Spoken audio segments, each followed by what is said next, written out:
Hey everybody, it's Christy and Nancy from Tales of the Ravenous Reader. Hello. We're filming in Books Inc.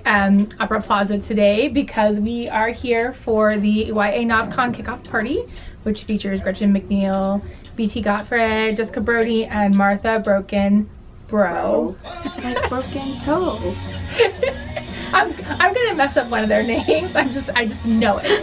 So anyways, we haven't filmed a book talk together in quite some time. We've been doing other interviews and kind of chit-chatting informally and doing unboxings. So no book talk, not yet. Yeah, it's been a while. I think the last one we did was, Oh my goodness, was it like November? I think it was November. I think it was November. It's been a while. So we thought we might as well come back and do one for January, February, and because we are so ahead of reading right now, She is not me. She is. Okay, I am. I'm reading March books. We thought we'd talk a little bit about the books that we're most excited for in February because there's quite a few coming out. Yep. There's obviously a bunch that we're still excited for here in January, including Caravan. Yay! The launch is on Tuesday. Really excited about that. Few more days. Just a few more days. So, Nancy, what is your most anticipated book of February? Conjuring of Light by V.E. Schwab. Oh my goodness. It is the finale of this series and I just can't wait for it. Red London, Black London, Gray London, White London. Oh my god, I can't wait. I can't wait. So excited. So I've been like sitting on tenterhooks for like a year now and she's even coming out this way, so I'm even more excited so I can get all fangirly and everything. But yeah, that is my #1 pick. I can't wait for that one. I'll make sure I get all the fangirling on video because you're a pretty big V.E. Schwab fan girl. Yeah, I do. Which is pretty good. I really like her books. So my most anticipated release is The Hate You Give.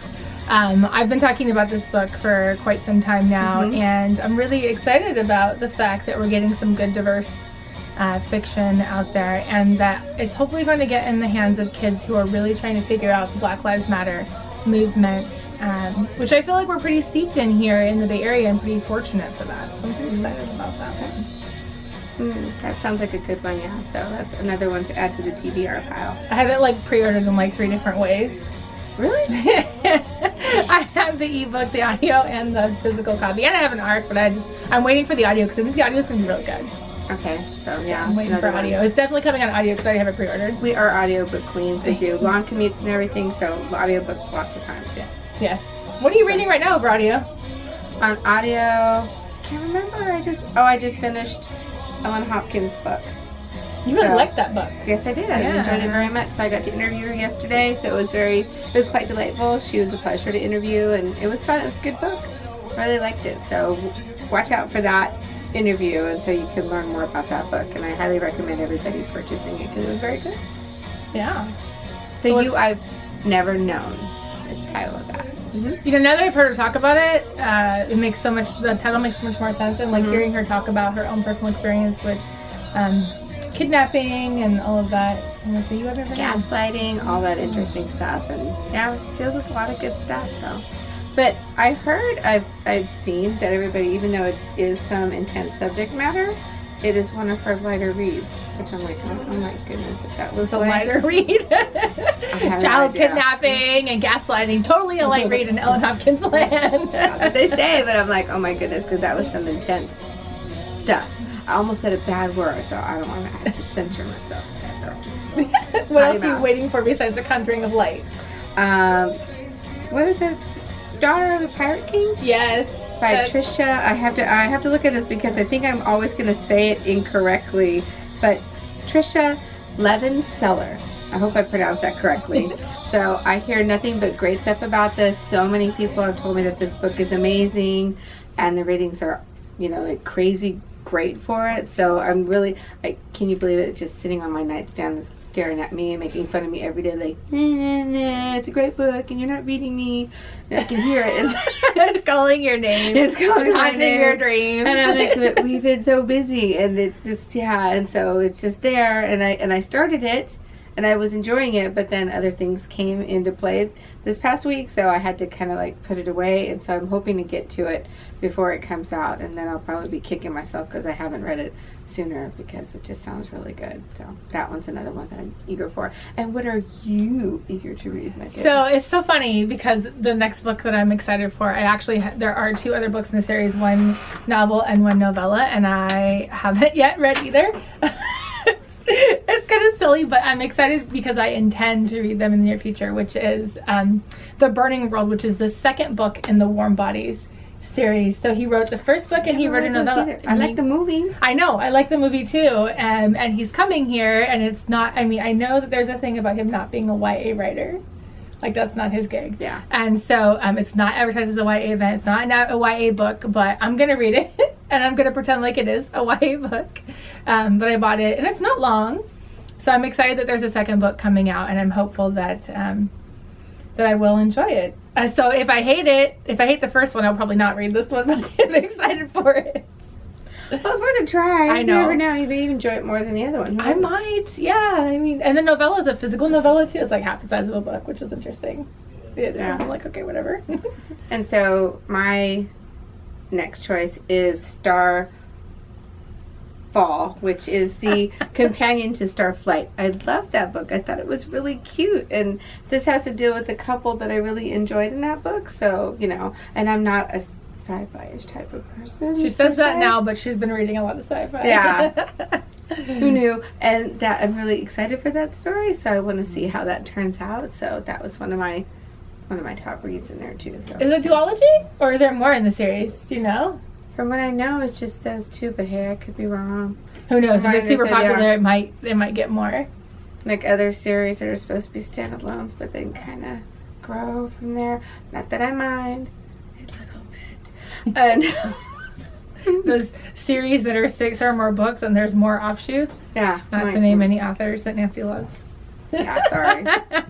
And coloring books. And coloring books and all that other fun stuff. I don't mind the coloring books, but they just sit there on the shelf. They just look nice. I can't violate them and color them. Put pencils to them. No. Violate would be exactly how I would describe me coloring in a coloring book, because I still to this day color in a line.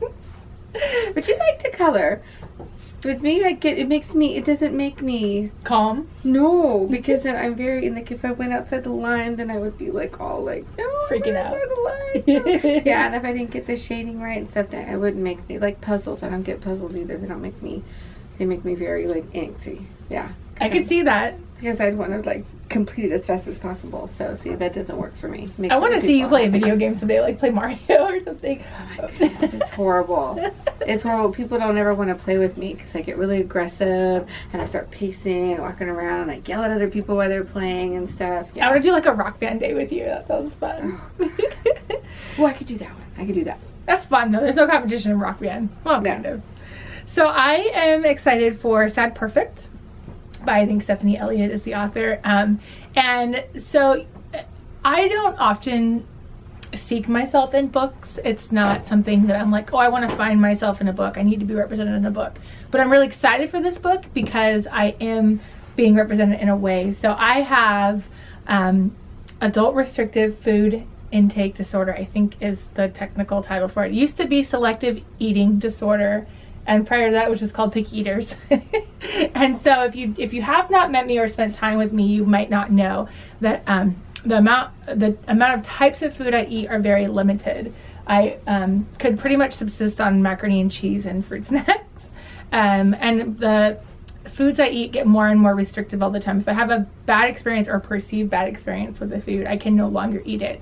So that can be very, very, very, very complicated. And this author has written a book about somebody with this disorder, and kind of why for me it's not as I can actually openly talk about that is because I don't have a lot of anxiety about the disorder like most people do. Like if you know me, I'll just straight out be like, I can't eat whatever you're serving, with much to the dismay of people who I come to eat at their house. But I'm really upfront about it. So I'm excited to see how the author presents it. She's a pretty big champion for the disorder. And yeah, I mean, I think there's a lot of negativity about picky eaters out there, and just kind of like, I can't tell you when I was a kid the number of times that it was like, you're gonna sit at the table until you eat what you're gonna have, because you know that's how parents used to be. And I mean, I could sit there all day because I just wouldn't eat it. So I'm excited to see how it turns out. Yeah.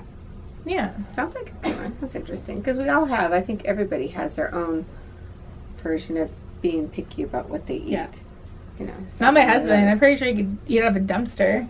As long as there's not a mushroom or tomato in there, he can eat it. Lucky.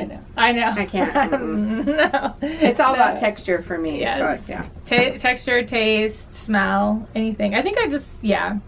So anyways, what's next up on your list? So my last one is The Dragon's Price by Bethany Wiggins. You know, it has princes and dragons and all the other stuff. Oh my. So, and a really cool cover for a YA book. It is. It looks like adult fantasy. So it looks really good and it sounds really good. And I'm eager to read that one also. So yeah. A lot of fantasy coming up for you. A lot of fantasy. A lot of fantasy. That's a good thing. But it's a lot of fantasy, but what have I been reading lately? It's all contemporary. I know. You gotta balance it out. Yeah. I miss it, but I have to get to that point where I do miss it and then I want to read it back and read it and get into it. So yeah. And then just read a whole bunch of them. Just have to make sure that you don't cross the same kind of worlds and that. So yeah, that's what I'm eager for. That makes sense. Well, the last book is one that we shared. Do you have any more on your list besides the one that we shared? No. No. Well, no, let me see. What depends. Which one are you talking about next? We are okay if I need a liqueur. Oh, okay, that one, yeah.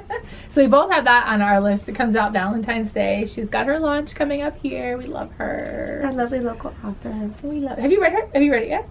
No. Oh, me neither. I don't have a copy yet. I'm waiting to actually get a physical copy, but I'm really excited about it. She talked about it at our event recently, and very intrigued by the character that she's created and the journey that the character goes through. It's a small book. It's not very big. Book, yeah. Yeah, but I think it's going to be really thought-provoking, so I'm excited for it. I'll have to try and see if I can get that under my belt that I can pass it on to you so that you can read it before our event, but if not, then... Maybe it'll come out, I'm sure it'll come out on Audible. Yeah, it is. I think it's supposed to be on there. Yeah. And we have 2 days. I think the event is 2 days afterwards. Yeah. They have. I don't remember. So, it's not Valentine's Day. It's sometime afterwards. We have time to... It'll probably be like 6 hours. Yeah. So we measure our days in Audible books. And Audible says, yeah, how would you read? Is that 8-hour read? That'll be about like a day and a half. We could do it that way. Because so I do, because I listen to it at like 2.5 times speed. Sometimes 3. 1.75 is my sweet spot. I can't listen to it at 2 if it's a male voice, clear. Oh God. And if it has an accent, even better. No, see, I can't listen to books with accents. For some reason I don't compute them the same way. Yeah. So, in any case, we want to hear what you're excited about for February. There's a lot of great books coming out. Spring is many? Yeah, so many coming out. Spring is on its way. Do you know what book did not come up on the list we were looking at, but is a book I'm excited about? Sean David Hutchinson's book. He's coming our way too. Yeah, The Edge of the Universe, I think is what it's called. And it's a bigger book. I hadn't read it. I own it. I read it because I'm excited to listen to it over audio. I love We Are the Ants. So I haven't read that. See, bad me. She needs to read it. I'm putting that on her list immediately. So anyways, tell us what you are reading this February, and we will see you again soon. Bye. Bye.